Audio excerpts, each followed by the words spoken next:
am become death, the destroyer of worlds. I suppose we all thought that one way or another.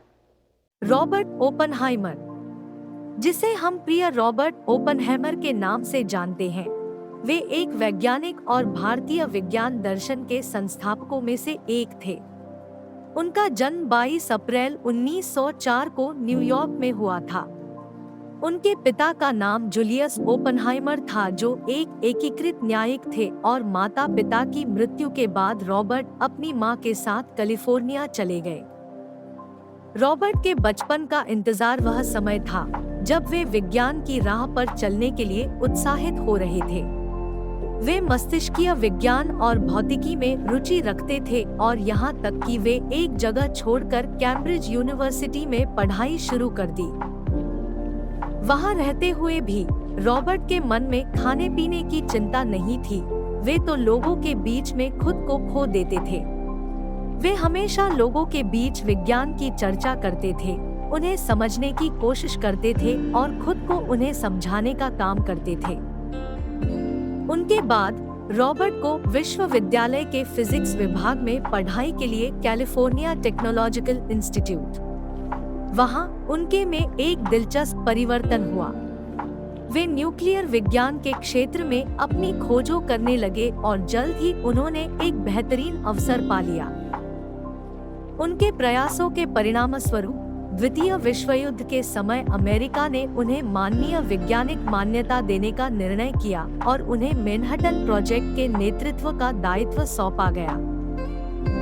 इस project के तहत Robert ने America को अपने atomic बम विकसित करने में सफलता प्राप्त की और एक नए युग की शुरुआत की। उनके इस योगदान के बाद उन्हें एटमिक बम के पिता के रूप में जाना जाने लगा। यहाँ तक कि रॉबर्ट खुद को इस बारे में काफी असहज महसूस करने लगे और उन्हें उन दिनों के लिए अपने देश के लिए दोषी मान लिया। द्वितीय विश्व युद्ध के बाद जब उन्होंने एटमिक बम के विकास में अपना योगदान दिया, वे एक अविश्वास की गहराई में गिर गए। जब उनके द्वारा विकसित एटमिक बम ने हिरोशिमा और नागासाकी पर चला दिया, तो इसके परिणामस्वरूप लाखों लोगों को नुकसान हुआ।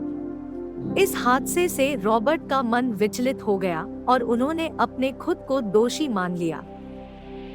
इस बदलते जीवन शैली के बीच रॉबर्ट की सेहत भी दिन ब दिन खराब होती गई।